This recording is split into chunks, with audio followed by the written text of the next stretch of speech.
Welcome to Triple H, Hamilton Happy Hour, where we talk about pianos, talk about music, and everything else in between. Hey everybody, welcome back to Hamilton Happy Hour. Of course, I am your host, Tobias, and we have Mike and Mike. Hey y'all. Hey everybody. And we have Rashean, who is our guest. Hey, say hello, Rashean. Hey, nice to see everybody. So, Thank you for having me on. Oh, do you see them? You're very welcome. Yeah, no, those are the cameras. Those are the cameras. You don't see You them. can't really see the people. They see you. Can. Maybe. Maybe you can. It's a religious experience. So, how Rashean and I got together was through our friend Ian, who's been on the podcast before, and introduced him to us to help get our low-tech industry into a high-tech industry with your computer programming and your AI stuff and so on and so forth. So tell our listeners and watchers, a little bit about your company and what you do. Yeah, so my company is called Zetmore Automations, and basically we look at different processes in a business and see how we can streamline them to make them more efficient, more easily trackable, and just how we can try and improve their operations. And sometimes that means utilizing different processes, certain software, CRMs, or AI. Okay. Yeah, it's pretty complex because you and I have been going through this for the last 3 weeks now, something like that. Yeah. And so you're showing me what it can do, and I'm asking you what it can do, and then trying to change that over it's a lot of work. It's a lot of work. I know the form building that you're doing, and then incorporating, for booking appointments and the phone calls and all this stuff. It's like, Ian would say we were in the dinosaur age with the way that we're doing things, but really pianos are a dinosaur age kind of dinosaur technology. Yeah, exactly. I mean, they're analog instruments. That's true. And they've been like this for 200 plus years, so 300 plus years. Right. And it just gets to the point where I want to try to, take that next step. I know eventually that all this kind of speed bumps that we have right now, we're going to get over them and turn them into ramps so that we're like, we're flying that high. And I know the possibilities of what it could do. It's just, it takes so much to try to transfer all that into a low tech industry. Yeah. And the thing is I don't know if any rebuilding company is actually going to this amount of logistics to get to it, and all the detail stuff, because it's not just office stuff we're talking about. We're talking about when you guys are out on the road to make it easier for getting from appointment to appointment and mapping out the best route and all that stuff. And then also it automatically texting the customer that you guys are on the way, and then texting them to leave a review. And, it's like all these moving parts. We might end up with more moving parts with this than a piano has, and it has 9 to 14,000 of them. But there's so many moving parts with it that you have to try to figure out what works and what doesn't work. That's what we're in the process of right now. We're figuring that out. Yeah. I think it's kind of a timely thing for you to be going to a convention right now too, because you can maybe put out some feelers and talk to some other people. About what we've been going through for the last couple of weeks, and is anybody else doing it? And also, and like you've said, we got to iron a lot of stuff out, but maybe some of the stuff we're doing here that other people can use. Yeah. The because it's the Piano Technicians Guild Convention in Iowa, and it's never been to Iowa. And we're also going to Cedar Rapids. Do you like corn? I've been told it's full of. That's what they have.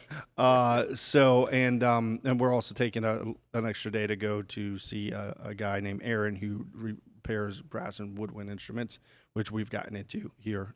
So that's going to be pretty cool. Yeah. But once you and I get this dialed in, with this part of it, you and I will go. Well, actually, we're all going to the next convention in Maryland, because we're going to display some stuff that we hope are going to blow people's minds. And I think maybe you should teach a class on. I'd love that. On what you're doing. Yeah. Would you be okay teaching a class? Are you comfortable? I have a background in teaching. You just quit Many your years. teaching job to start your company. So that's the purpose of it, and but is there anything interesting that your company does that's kind of different than what anybody else does? I mean, most companies, there's very few people in this kind of space that I'm in that, they'll sell you something like a chat bot. They'll sell you something like a customer service bot, but that'll AI that'll talk to you and route calls and stuff. But what they won't do is actually look at processes in your business and see where the waste is, see where there might be unneeded expenses, and see how we can just streamline things and just make it efficient. Mm-hmm. Most companies don't do that. Like I've not really encountered other people that make that a part of their main process. Mm-hmm. Just trying to make things more efficient. It's very rare in the space. It's funny because I would say this was probably 15, 16 years ago. When I was trying to get a building, I'm like, how can I really tighten up my expenses? Mm-hmm. So I had this guy come in for a free evaluation. Now, granted, the company was a lot smaller back then. So he came in and he's walking around the shop and he really couldn't find anything that we could do to narrow our expenses. The only thing that he really kind of did bring up was that we could rent our spray booth out or rent a little space out here to try to bring in money and things That's like just that. extra stuff, not Yeah. streamlining Right. what we're already currently yeah. He doing. was like, I don't see how you could. That's a pretty Did good he compliment. look at your? It was because usually he goes to companies that are in bankruptcy and he's trying to get them out. No. We weren't there. We weren't Yeah. I was just like, how can we try to, save some money? So I really need to buy a building. I know I got to move one day. And then he came in and then he's like, well, you could keep me on retainer for this. And I was like, but I'm doing everything right. What do I need to hear from you? Now things have kind You're of doing great. Unfortunately, you're in the piano business. I'm doing great for being in the piano business. Yeah. As great as you're going to get. But now it's different because there's just so many more moving parts. Back then, it's like, oh, yeah, I could handle that. No problem. Now it's like, well, you're new here. You see what I go through. And you add it to the mix. Hey, what about this? Hey, what about that? I'm like, my do not disturb sign, I got to start using that again. Yeah. But it's just the way business is. But you have found a few things. You're like, we don't need this. Yeah. Let's take this out. You don't need this. We do need this. So it's kind of, give and take. We're going to cut some things out and add some things. But I think every company, it's worth it for them to at least have someone come in and see what they don't see because it's an outside view. Yeah. When someone comes in from the outside and they see things that you don't see, you're not going to see it because you're too far into it. Or like me, where I am too busy. Yeah. I don't have the time to do that. I need somebody to do that for us because it's just no way. Yeah. You're not going to know about, alternatives to what you're doing, different tools that you could use to save time, things like Jotform. That you could use it to collect data while you're in the field. You could use it to greet people at the door, check them in if you're having an event and stuff. And then all that data gets tied into whatever system you're using in the office. Yeah. And that's what we're trying to do is get it to the point where it's pretty much a one field, I guess you would say, or just one entity where it like we have what I like to call tentacles out there doing what we're doing, between moving, tuning, rebuilding, so on and so forth. But that's what this AI stuff in this program is going to have its own tentacles and it's going to do its own thing. Yeah. It can handle different arms of your operation for you or help. Yep. And incorporating it into not just the office stuff, but the rebuilding, the moving, the rentals, the storage, so on and so forth, maybe when our CNC machine comes, they could run that too. That's coming in a couple weeks. That's going to be exciting because we're going to be taking it up a notch. I think there's not very many piano rebuilders that have a CNC machine. No, I don't believe so. And the I things, thought we were saving that for like a big reveal type thing or so. Well, I guess A little not. too late now. Unless we just edit that. Ta-da! I do that a lot, don't I? A little bit. I'm not going to give it away. I'm not going to give it away. Did I start saying? Actually pretty good about it. No. Yeah, actually pretty good. But it's just something, that's the thing. The one thing I don't like, and I think that's when I start getting down, is when something stalls. I don't like stalling. I feel like when you stall, whether it's with the amount of progress of work that's getting done, or with how many pianos you're selling, or whatever it is, I don't like stalling. When I feel like I'm idling, I'm not a happy camper. I don't like that. I always want to be, come on, let's keep going. Let's do this. Let's do that. So that's why having you here is doing that. That's Progress. like probably at least a half a dozen steps, ahead of, it's not just one step. It's half a dozen. It's going to take a little bit of time to get there. Yeah. But same thing with the CNC machine. It's another step forward into, we're doing a lot of custom work. So that's going to help with that. And Mackenzie, who we're buying the CNC machine from his company, he'll be on the podcast too in a few weeks. I told him What's this company? CLN of Palm Beach, I think it is. Okay. And they're in Hashtag. yeah, they're in Belglade. Right as soon as you get into Belglade, you make a left, you make a right, and they're right there. Nice big shop, like I should have stopped by there. I just went right through there yesterday. really, really nice shop. And the cool thing with him is that, not to get off your topic, is that we got to talking because he can build anything. So he's a computer engineer. He's got woodworking skills. He's got all the equipment. So he said, you come up with it, I'll be more than interested in trying to build it for you. I'm like, oh. Sounds awesome. He may benefit from talking with Rashean too. Yeah. You met him. We talked briefly. I mean, if he has an API, you could connect that to an AI and then tell it what to build. Dun, dun, dun, dun. Connect it to AutoCAD or something like that, and there's with this program that you're working on, we've talked about other things that we're going to. I won't give it away. Too late. Or will I? Stay tuned for the next podcast to see if Tobias spills the beans. And we never talk on the next podcast about what we said stay tuned for. It's because my brain's all over the place. Has its own tentacles. And its tentacles. Well, it's like we have now there's 5 of us, right, in the media meetings that we have. Yeah.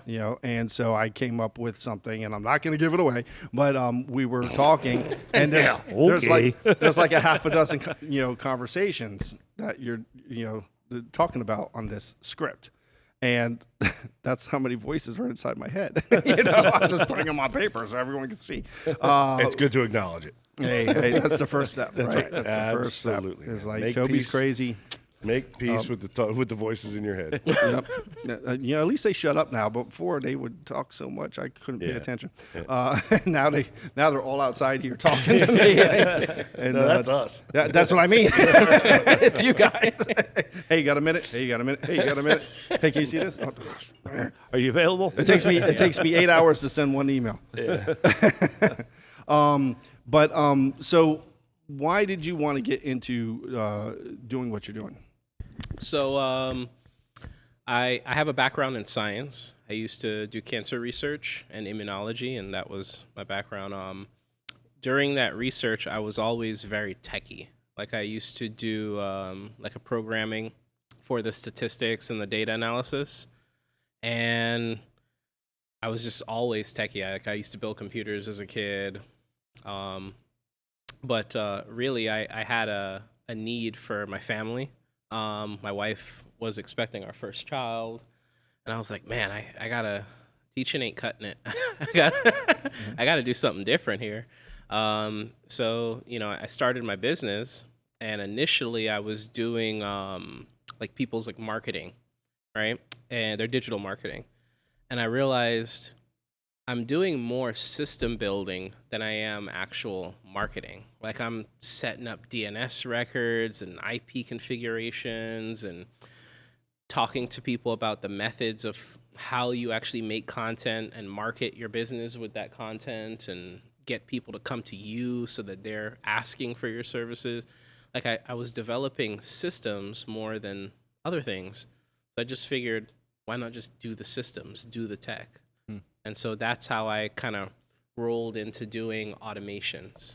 And I was like an early adopter of AI. I love it. It's a very useful tool, a force multiplier. So that's kind of how I navigated into that. That little dance. Yeah. That little shimmy. So, and you're having another kid. Yes. So now you got to work twice as hard. Yes. Yep. My wife and I are expecting a boy. Oh, Yeah, congratulations. in October. So right around the corner. Oh, yeah, October. Oh, wow. Yeah. It'll be here tomorrow. Oh, wow. Yeah. And your daughter Is how 3. old? 3 years old. 3. Yep. Yeah. Awesome. So I'm growing fast. Growing fast. So how long has your company been around? 3 years. I actually made it on my birthday. 2 years ago. It'll be July 21st. That makes a lot of sense. Yeah. Yeah, I was like, I got to do this. Good So move. it's a gift to myself, Yeah. but There you go. Yeah. also for my family. And I know you've talked to me about some of your clients and how you're building your customer base and Yeah. things like that. And it's kind of like with me, when I first started, it was small, even though I was very fortunate because I did come from my father having customers, but piano tuning customers are, one part of the business. We do everything. So Yeah. it's like now we have, and of course that was almost 30 years ago. So we've got a lot more customers and things in different avenues of the business between our country clubs, our churches, our concert halls, and then our customers and schools and so on and so forth. So what happens is, which is what happened with us, is your company will, wah, on its back. Then it flips over on its back and is on its knees and hands and starting to crawl. And then, after a certain amount of time, that business that was a baby is now walking. And then what happens is it's going to start running. And then you're going to be running after it to try to man. keep it, from getting away from you, or like holding the reins. I mean, that's if you do things the right way, that's what I think should happen. Yeah. But it also happens in stages. I've had a customer tell me one time many years ago, he goes, after 5 years, you'll see a difference. Because I would think I was in on it for like 2 years at that time. And I said, okay, well, at 5 years, yeah, something did start to click. It's like, okay, you're not a freshman anymore. Now you're a sophomore, And then 10 years, there was a difference. Well, now we're, as far as Hamilton Piano Company, the rebuilding side, Yeah. we started that in 2008. So it was, but I've been tuning long before that, so we're still a baby company in that sense for 17 years, not like some guys that have been around for 50 or 100 years. We're 17 years for the rebuilding side of it, not our technical side of it, which is the tuning and stuff since Yeah. my grandfather in 1955. But it's still two different things. So our company is still a baby, but in those 17 years, after 5 years, yep, there was a change. I saw it. Wow. After 10 years, yep, there was a change. And in 3 years, it'll be 20 years, technically, there's going to be a huge change. It's a feeling that you get. Yeah. This company is run kind of on my gut, with the way that I think something's going to happen and trying to weather the storm when stuff comes up and things like that. And I don't know if that's a good way or a bad way to run a business, but it's the way that I do it, and it's my way, and it works. Yeah. So sometimes, you will have to rely on that. You can't always rely on what you see on paper. You have to rely on what you feel inside, in your gut. That goes for everybody's business. It's not just pianos and yours. That's just like a rule of thumb. But it's also the difference between a corporation and a mom and pop operation. When you have a mom and pop operation, it's a huge difference between the two. I've had people that worked here that came from a corporation, and I've had people that are just used to mom and pop stuff. And there's a lot of pros and cons to each. Corporations can offer this that mom and pops can't. Mom and pops can offer this that corporations can't. Yeah. We just hired my niece, and she's here and she came from a corporation and they weren't treating her right. That's because you're one out of 300 people. There's a difference. Yeah. You're one out of 27 here. And that's a small corporation, 300 people. Oh yeah. Oh yeah. You're just a number there. Right. Your cog. And so same thing with you. The only advice that I could recommend to give you is don't bite off more than you can chew, because I've done it and you're backtracking. But some people bite off more than they can chew, and that's what puts them out of business.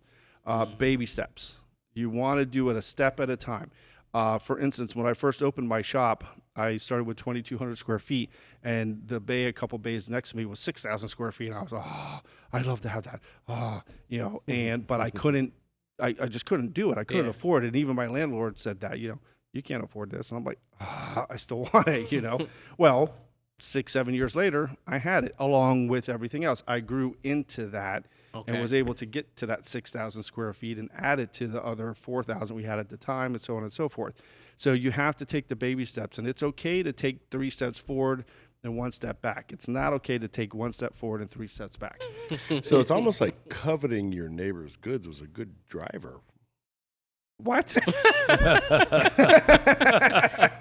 You were coveting your neighbor's goods the whole time, and it drove you to grow your business. I guess if I don't get It's a it. good influence. Okay. Is this getting back to a religious thing? That's what it sounded like. I don't know. Yeah. Oh, I think it does say that. Thou shalt not Covet covet your thy neighbor's wife. His wife? Oh, no, that wasn't his wife. It was his goods. This is good. I think it's good for the economy, though. Does so.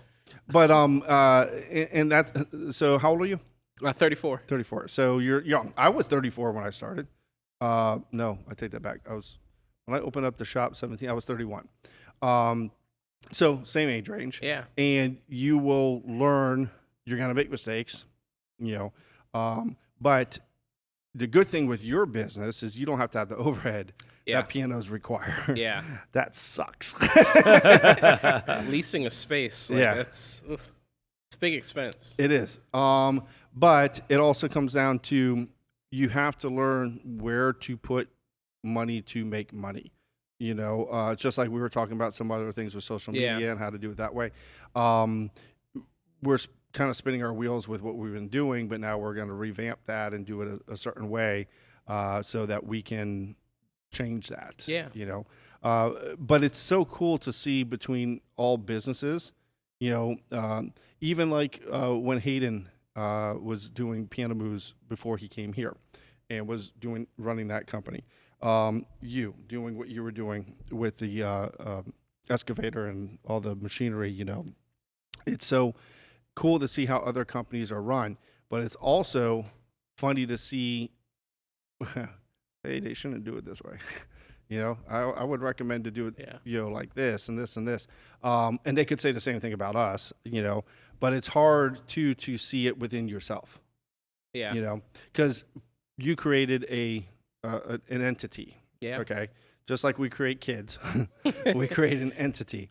I told my wife numerous times, I'm so sorry I created this monster, because this has blown up into such a big entity that this season's going to be crazy. My gut's telling me that. And Well, you said it last year, and you were true then, too. and yeah, I don't lie. So, but it is. I mean, we're already getting calls for March and April and May for rentals and December and, getting that stuff. So, but what happens is my father always told me, just do good work and you'll always be busy. So it's the same thing for you, for anybody. Just do good work and you'll always be busy, and pay attention to business. There's been a few times in my career that I did not pay attention to business, and I had a lull. I had whoa, what's going on? It's like, because I focused my stuff on doing something else for a month at a time, once in a blue moon. And I would kind of focus back on the business. Like, whoa, wait a minute. If we don't do something in the next 3 months, we're going to be in trouble. And get right back onto it. So you have to project your future of the company and what's going on 3 months in advance. Because if you don't, that's where you'll get stuck. There is I heard it or read it or something, probably heard it because I don't like to read, someone said to make a company successful, you have to have 3 months worth of investment into the business in case those rainy days come, because they're going to come one way or the other. So that's what keeps things going. So if in 6 weeks from now you don't have any customers or contracts are expired and no one renews or whatever, I'm just using that as an example, you've got enough to float you till you get that back. Yeah. You know, it's the same thing with us. If we don't have enough rebuilds or sales, you know, the good thing with us is we've got at least a half a dozen things that can help make up for the slow stuff. Moves are a little slow right now. Tuning's a little slow. Definitely no rentals or concerts. It's not the season for it. Sales are slow, but the rebuilding is very busy. So that helps keep us afloat, you know, and keeps everybody here and keeps everybody busy and keeps the doors open and so on and so forth. That's something I've definitely noticed is I have to have multiple projects in queue in a pipeline, and certain projects are like, you know, they go extended over periods of time, and then some projects, you know, they're really intense but they're short, and you can use that to kind of like offset my budget through the slow months. Right. Yeah. What I used to do is when I was by myself in rebuilding, I had a rent payment, right, which I was never used to. You know, I had to make sure that I could pay my rent. So I would strategically get a piano done by the end of the month and get it delivered, because I knew the first of the month my rent was due and I had the money to pay it. You know, and that's how I did it. And I did that for probably a few years, just till it got to the point where, okay, I don't have to, you know, I would never rush anything, but I didn't have to force it that way. Yeah. You know, but then again, I was also by myself, and for one person to have 3 pianos to do was a lot of work, you know, so I was able to do it that way. I'm like, oh, my rent's coming up. Okay, I'm going to get this done. I'm going to do this and, you know, move on. So, but that's just free advice. You know. I'm always open to advice, man. I'm willing to learn. Yeah, me too. I should talk to myself more often. Add it to another voice inside my head. That's what the room's for. Every year that goes by, you talk to yourself more and more. Trust me. Everyone, No, we have this podcast for. I could just sit here and just talk and be like, how you doing? I'm doing okay. How you doing? I'm doing okay. How have you been? I've been all right. So anything exciting happening? We've got a cool move coming up in a couple of days. Yeah, that one. The one that we tried the other day. Yeah. All right. Yeah. So our invention that we still haven't talked about. No, we've talked about it. But we haven't. It hasn't been aired yet. Yeah. No. So the Dolly. So we're free to talk about it, like, completely. Give the people a little taste. Just a little. Okay. We built something. Stuff out. We built something that we're going to use Friday. Enjoy. And the patent's being worked on, so that's why it's not coming out just yet. Patent pending. Patent pending. But that's well, we did it on a move, a very difficult move, We and it worked. videoed it. And videoed it. Hasn't that been aired? No. We're not airing it. We're Not waiting. yet. Oh. Yeah. Stay tuned. Keep staying tuned. All 132 of you. Come on back. But that's the cool thing too, is we're all being innovative. You know, coming up with new ideas for different things too is what's very important in the business. Once again, not stalling. You know, when you idle, I mean, what happens if you're just idling? You're not going anywhere. You gotta be going forward. I mean, it's okay if you're, you know, idling and you're on a little slope and it kind of does its own thing, you know, but do you want to be idling, or do you want to be, let's get it done and move on, and let's get to the next chapter in your life and career? Because a life and a career can be the same thing, you know. My dad told me sometimes people are, that's what they are and not what they do, and vice versa, you know. For me, this is what I am. I'm a piano technician. I'm in this 199 billion%, you know, and it's all that I do, you know. But some people, it's like just a job for them. You know, you have to kind of weigh the pros and cons of how much time you also put into the company. For instance, if I just did 9 to 5 from the time that I started, we would not be having this conversation right now. this shop would not exist right now. Yeah, completely. There's a difference. Yeah. You know, there's things that I've gained, there's things that I've lost. But in the long run, the gain comes back in the back end. That gain is different for everybody. You know, everybody's got their end game. If they haven't thought about it, they should think about it, about where they want to be and how they want to be. And for me, mine was, I started this for my kids. And of course, you know, through the years, in the very beginning, oh yeah, great. Then it's like, nope, we're not going to be in the piano business. I'm like, what? I did all this hard work, and you guys aren't, you know, going to be involved. Well, they're here. They're my son. He's been tuning his brains out. You know, it was so funny. What was it, last night or the other night? Brandon and Tori, Tina said, Tori, go do the dishes. And she's like, and Brandon's like, I can't do them. I tuned 4 pianists today. My head's going, wow, wow, wow. All 4? I'm like, I'm sitting there on the couch. I'm like, yeah, that's it. Wait till you do 5 to 9 in a day. But it was just me at that age, you know, that's what I was doing. And not that I want that for him, because trust me, that is a lot. You know, a lot of tuners would stick to about 3.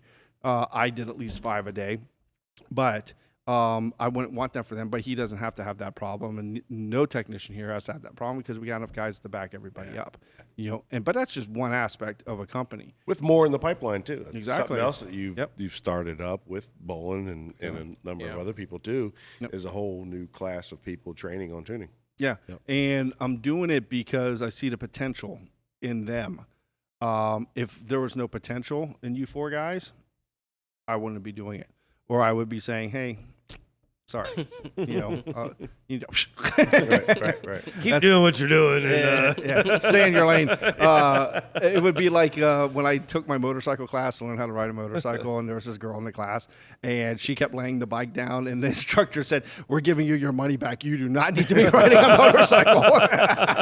And she's like, "Oh, why?" I mean, literally, she'd be. wow. Boom. It's just, but yeah, The old Honda Rebel 250s. and so the thing was too, I'm learning what I'm teaching, and I'm also learning how much I actually like it. Like, you know, I like that part of it where, you know, because you've been there, I'm coming up with things like in the moment of, we didn't get right into tuning, we got more into knowing what you're working with right here and right now, where the strings are, where the pins are, where the keys are, doing that part. Yeah. Because if you start getting into tuning, you're just going to fumble. That's all you're going to do. And then you're wasting too much time. Well, with the way that we're doing this, and this is going to be coming out as a Hamilton piano tuning course. Curriculum. Is this, and this. It gets you familiar with the piano. It gets you familiar with where the strings are, so on and so forth, and where to put the mutes and how to do this and blah, blah, blah. And I think it's been pretty good, right? I do. I think it's been really beneficial, you know, because, you know, yeah, you can use a computer, but like I was tuning last week. I was trying not to use the computer. I was trying to use more of my ear than focus on the computer, which was helping me move along a little further, I think. And you have to use your ear. You cannot rely on the computer. Anybody that just uses the computer is not doing themselves any justice, and I just don't think it's correct. The computer isn't perfect, just like we aren't. It's very good, but I've noticed through the years things with using a computer or an app or whatever it is that when I've done it with the computer, I'm like, this part just isn't right, and I change it with my ear, and it sounds better. And is that kind of along the lines of, you know, that's working on that note at that particular time, but, you know, and I'm not a tuner by any means, but, you know, I've heard you all say about tuning the piano to itself so that the piano's all, you know, even along that piano versus just one note being at a certain spot. So not to get into too much detail, but you have like equal temperament, you have stretches, you know, with the upper register and then the bass section and things like that. And the piano should sound, well, first of all, it should be at concert pitch, A440. no less than that. Not A439.9. It should be A440. If it's A440.1, no problem. But that's just the way I was raised. But yes, it should sound in harmony with each other. Even though a piano has inharmonicities in it, meaning the out of tuneness between strings. So that's in any piano. I mean, it's just the way that it is. It's an imperfect instrument because we're imperfect humans. There's no perfect piano out there, and I don't care who says that there is a perfect piano. There isn't. And that's one of the texts that's here, David. He's wanting it to be perfect. So, dude, it's not going to be perfect. It's impossible. There's going to be wild strings. There's going to be false beats, which is a wild string. There's going to be the inharmonicities between the strings. It's never going to be a perfect tuning. You can't. He's used to tuning 6 strings too. Yeah, a guitar is a lot quicker. I mean, if pianos had 6 strings, I think there'd be a lot more piano tuners out there. I'd be interested to look at the software and the hardware that you use. That's like industry norm for the tunings. Mm-hmm. I bet you there's probably limitations that they don't talk about, but the hardware itself that you're using, like if you're using a tablet, well, how good is the microphone at detecting all those little differences in the tunes and that stuff affects how well the device is going to be able to be used for calibrating and tuning a piano. Yep. And there's different devices that you can have it on. Yeah. So that also would factor into it. You can change the mic sensitivity, on the app. Yeah. And that's just with the app that I use. I mean, having that app on a device that's engineered to be capturing the sound from inside of a piano to tune it is going to probably be a lot better than using like an iPad and stuff. Mm-hmm. Like what they've got it's probably in the industry a lot, right? Well, I use an iPad yeah. with the device. What do a lot of techs use? They're iPhones or iPads for the most part. If they're using the CyberTuner, Rayburn CyberTuner, that's what I use. Mm-hmm. I've used it for 25 plus years. It's fantastic. But to me, it's the best. There's other devices out there that are very good. Some of our techs use different ones. Mm-hmm. But I always tell them use it as a guide. Mm-hmm. It is not the final answer. Your ear is the final answer. If something doesn't sound right, tune it to your ear. You have to.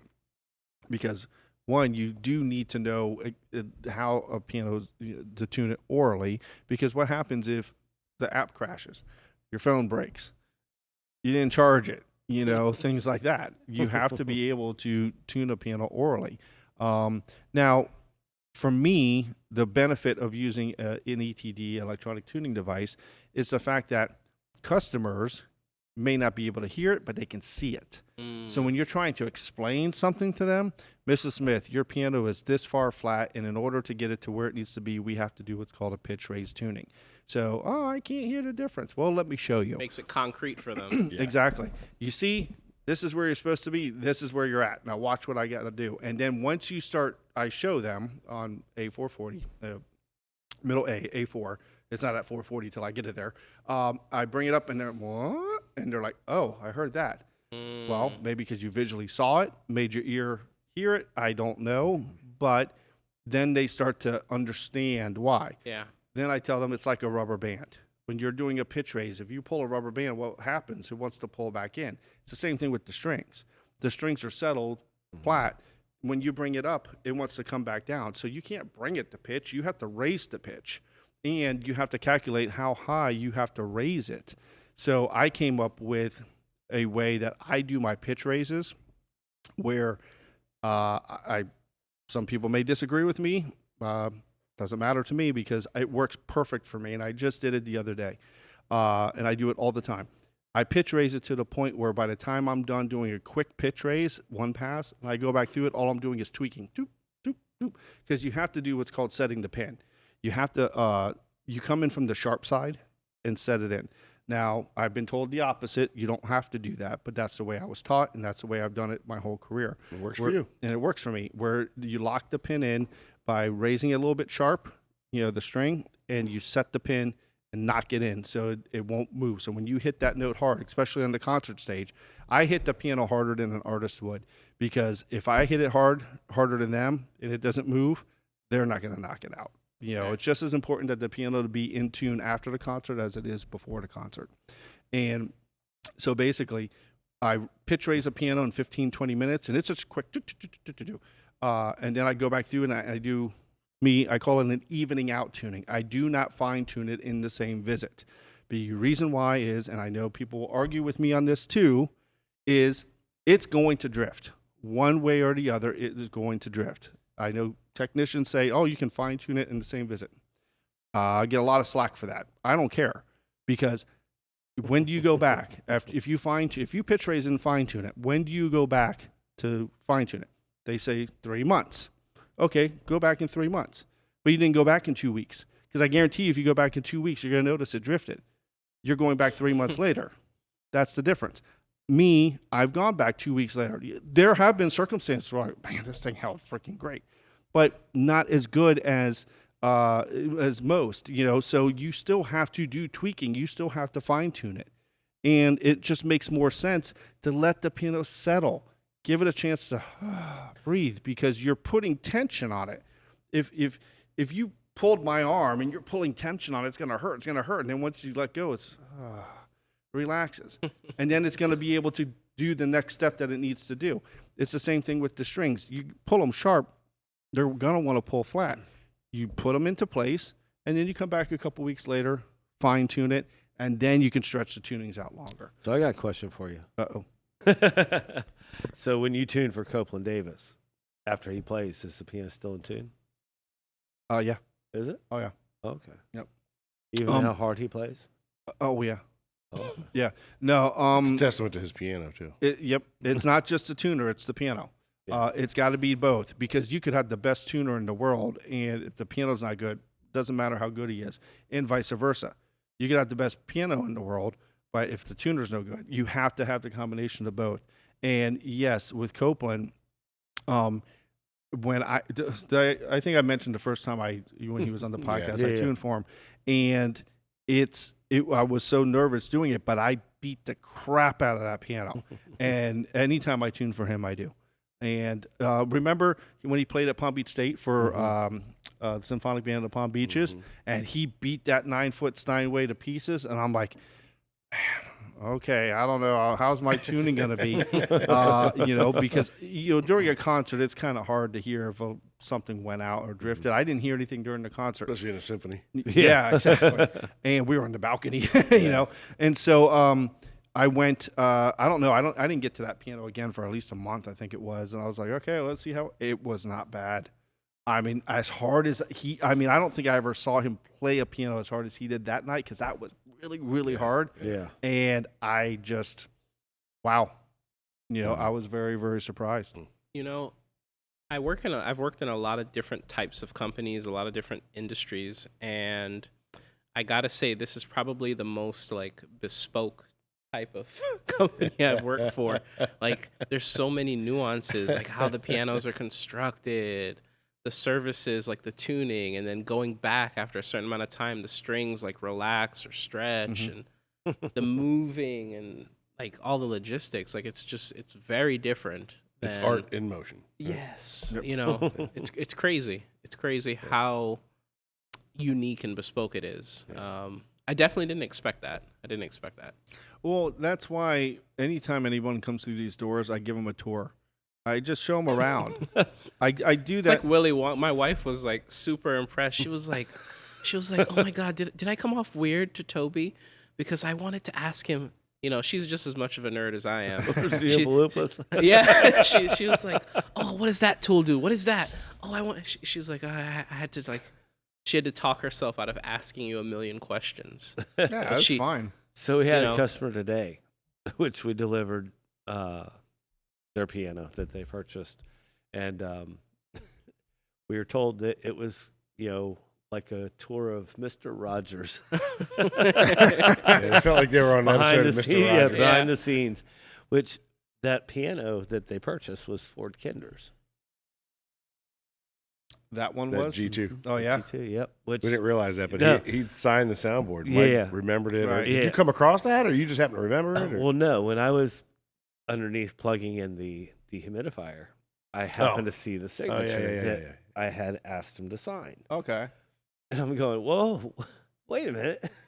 So Yeah. we got you to ought tell to know him, about this. Yeah, we got to tell him the backstory Yeah. of who, what was produced on that piano. Right. So that the piano we delivered today, it's funny because we were talking about all this stuff we grew up on. Yeah. Grew up on the Power Rangers and this and that. we grew up on G.I. Joe, Transformers, all that stuff.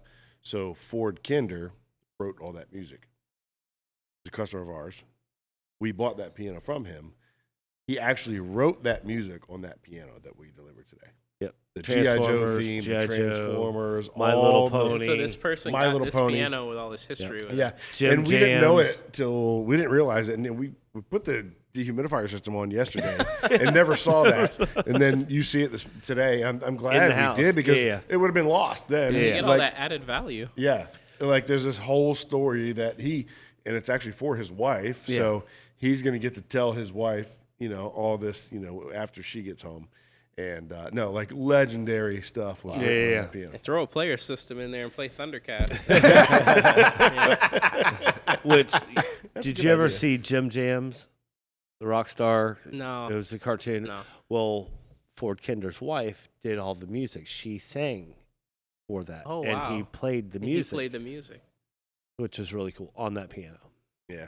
Yeah, what we did was we rebuilt another Yamaha for them, and I ended up purchasing this one, and we did the work that we did to it and sold it, and they got their other one, which was a better piano Yeah. than It this was one. a C3. Right. And so we had to rebuild theirs, and then when it was done, we swapped them out and did the work that we did to this one. And so you told the customers today about the story. I bet that was a thrill for them. He I was- didn't Yeah. realize that was the piano. Yeah. Yeah. We didn't either till I'm underneath it. I'm going, wow. Yeah. So that You're going to was love to hear this. definitely a good move for you to Yeah. have him sign that piano. Absolutely. Because it would have been lost. It just Right. been gone off into Yeah. the ether otherwise. Another So- one of those pianos. Which that- he had a good signature that day too, because he's getting up there in age, Oh. Mr. Kinder, and even his wife was like, do you mind signing it? We've tried having him on the podcast, but unfortunately, he's yeah. very shy. Yeah. he's Yeah. very low key, Private. Mm-hmm. I don't blame him. I mean, it's everyone's got that right to just Yeah. It's just like I said. It was really good. I went on vacation, and really bad because it was good that I got away, but it was bad that's where I wanted to stay. I like the sanity and the easy life. And just I just But you need that sometimes. yeah, You I need it that. all the time. But it is what it is. That day will come if I'm still living, where I get enough sleep when I'm dead. You know how that goes. Yeah. So, but do you have any interesting stories or customer interactions that may be interesting to any of our 132 viewers? Well, let me think of what's 134 not NDA'd.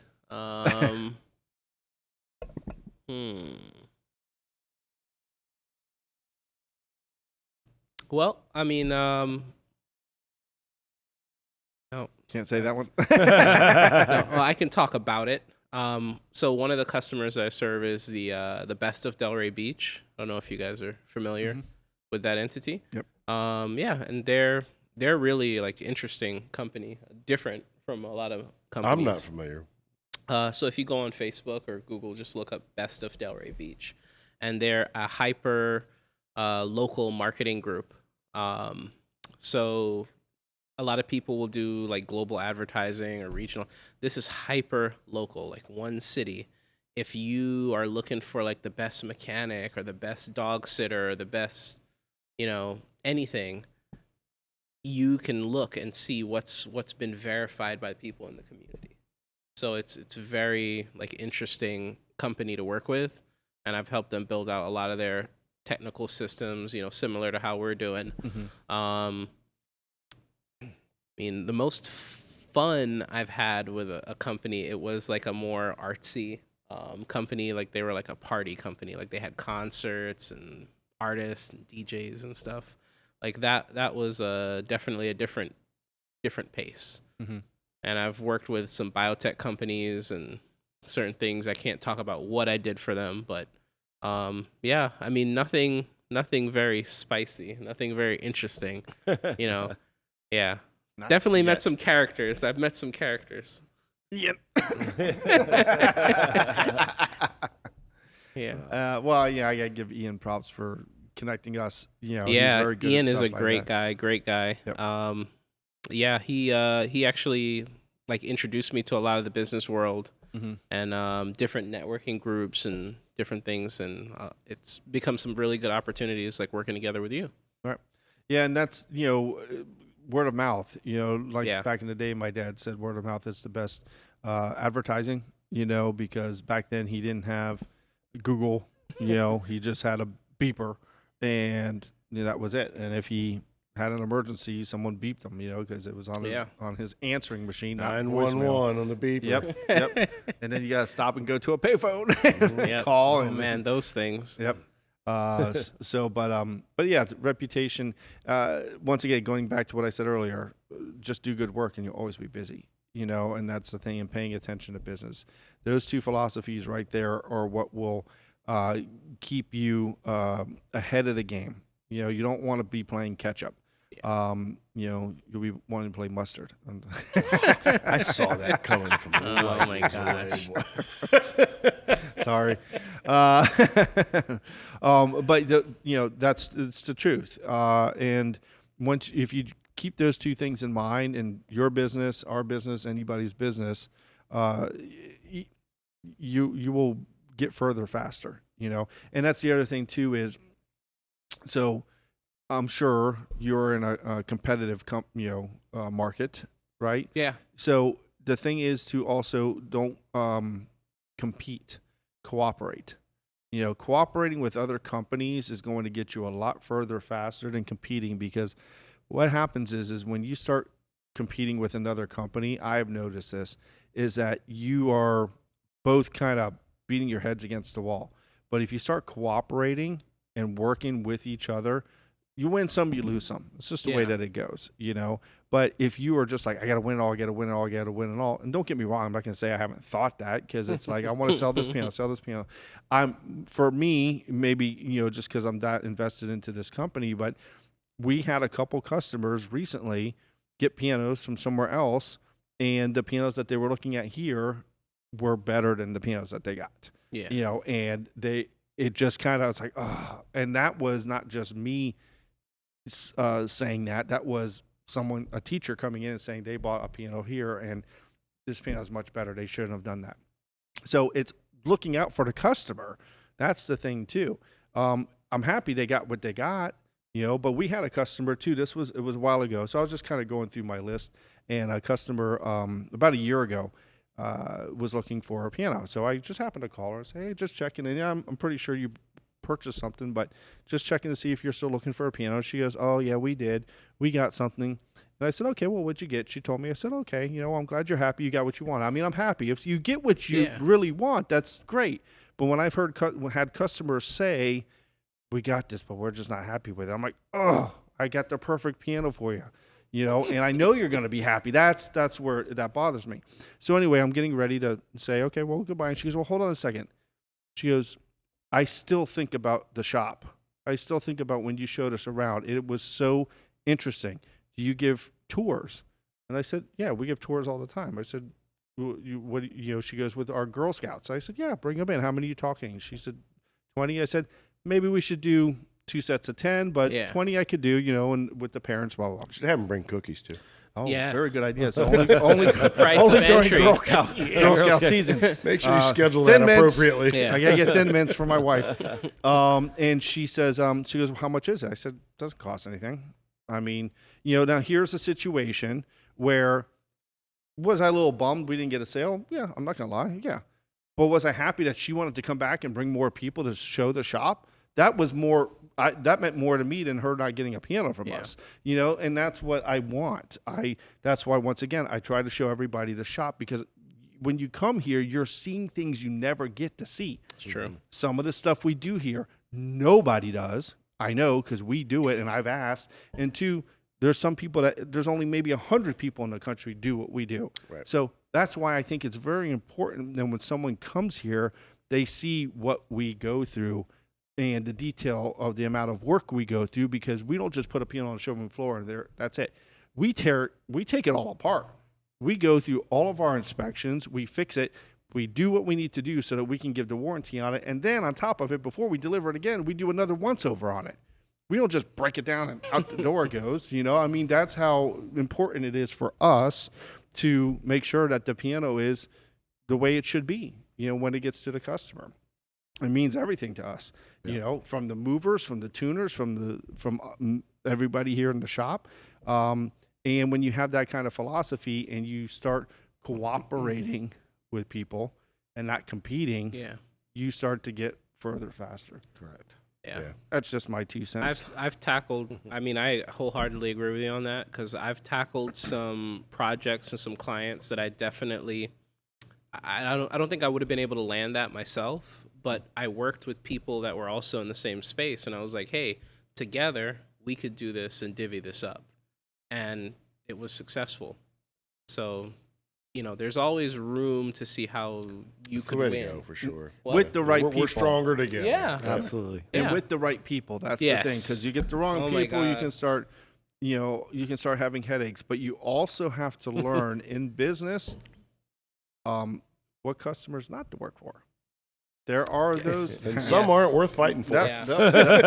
I've had to politely tell some, I am a great person. I don't think I'm the guy for you. I don't think we're a good fit. Yeah. Yep. That's the nice thing. Yes. I don't think we're good. You got that worked out. I don't think we're a good fit. If you need any recommendations, I can make some da-da-da-da. Then you give this to your enemies. Listen, I got this of that. great customer for you. Can you reach out to him? I think you guys would hit it off well. And then if you go to a convention, you see that person, you just walk the other way. But those are just tricks and tips. There's a million of them out there. That's just the only ones that I know. But it's what has worked here and worked for us. Having the best moving crew, having the best technicians, one of the best technicians, because there's other technicians that we know that are very, very good. We're not the best, but we are one of the best. We out are there. the best moving crew. Though. That bar none. It's not one of Absolutely. the That I Stay agree. tuned. You'll see why. That's right. But once again, those tricks are tips of cooperating, don't compete, and paying attention to business, and just doing good work. You stick by those 3 things, you'll be fine. Good luck. Thank you. I felt like we were being dismissed. So, but man, thanks for being on. It was great. Thank you. I appreciate Yep. it, guys. We Pleasure. We'll do probably it again for sure. Yeah, I was gonna say maybe in 6 months, when we get the stuff, I can Yep. talk more about what you did, and then I can explain it a little bit, and we could all banter back and implemented. Yeah. forth about it, and then you'll be more into tuning, so Yep. that part of it too, and then you've got a surgery coming up, so you'll be doing polyester work for the Yeah. next 4 to 6 weeks. Polishing hardware. And Mm-hmm. Get the knee touched up a little bit. Yep. And so where can people look up your company? Sure. So you guys can look me up on YouTube, LinkedIn, Instagram, Facebook. What's the company name again? Yeah, and Google. Zetmore, Zetmore Automations. And yeah, man, check us out. Check out some of our content. DM me if you have any questions. Message us. Happy to answer any questions, provide any value that we can. Yep. Working with Rashean has been great. I'm learning a lot from him as far as what the future of the company in that direction that we're going.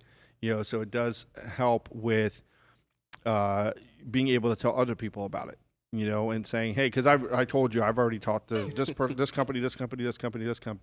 So it comes down to it's a lot of work. Yeah. You know. That's right, on the front end, front. it's a lot of work. But once you got the systems in place, The systems are working hard, so you don't have to. Right. So I think you said it saves like 30% of office load or something like that, right? I don't think I said that. Oh. Someone said it to me. They it's just come up with that 70% number of for. office. Oh, That's how he got you to hire No, him. no. But it was not in the contract. No, it was, I think 40% of inbound calls to businesses in the U.S. are missed. That was a metric that I talked to you about. Okay. Yeah. I thought you said it was going to take like 30% of the workload off of the office. No, man. Man, I'm just must be. They're going to still have to work. You need another day off. Yeah. Okay.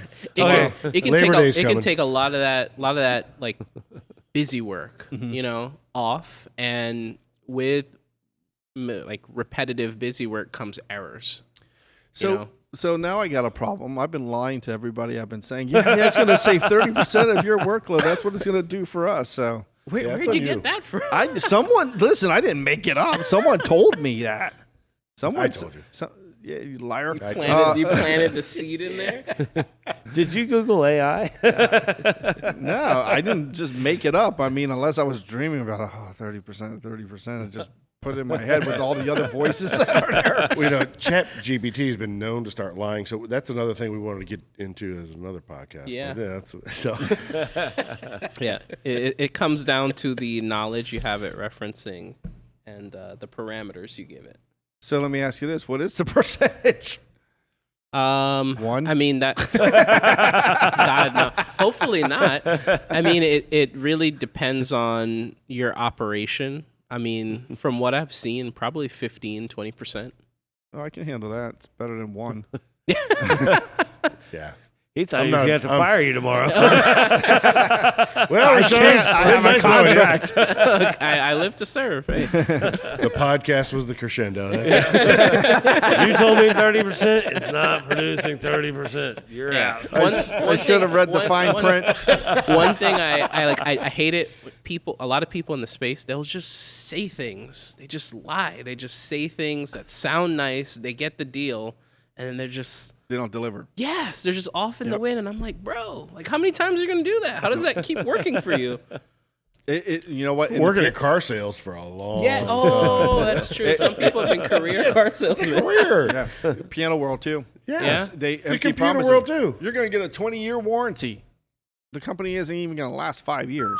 They're going to get. Yeah. They offer things that they know that they cannot They'll never have handle, to and they're cash just. in. And if it ever came up, oh well, it wasn't in the contract or whatever. There's so many. I hate to say it, but in this industry, I'm sure like with others, there are so many scams and employees out there that people get what they want to hear in the very beginning, and then when something comes up, gone. Nope. Overpromise and underdeliver. That's something that I have set myself apart from people in my space. Like you look at my Google reviews and it's the same thing over and over. Honest, reputable. He was willing to tell me, I don't try and upsell people on things. Like you need this could help, but you don't really need that right now. Maybe that's something you do later. Get this thing under control first. It's not hard. If you're just honest with people and you give them good service, You'll be busy. They'll bring business to you. I've gotten referrals from people who I didn't do business with, but I had an honest conversation with them, and then they bring me lots of deals, and I appreciate it. It's very short-term thinking to try to promise something that you can't deliver. Right? Yeah, you can't build that. Yes. And that's where companies get their hand caught in a cookie jar. Yeah. And eventually it will come back to get them, and it usually does. The problem is that they weasel their way out of that one way or the other. But I mean, there's plenty of piano companies that have been sued, and that's just unfortunately just the way that it goes. Yep. But Rashean, thanks, man. I appreciate it. Thank you guys for having me. Did you have fun? Yeah. I did. Yeah. I did. And the We'll drinks do are it good. All right, man. Well, everybody, thanks for tuning in. Once again, you can see us on all the social media platforms and visit Rashawn's website at Zetmore. What was it? .com. .com. That's what I thought it was, Yep. but I wasn't sure. Zetmore.com. Yep. So, all right, everybody. Thank you. Have a good night.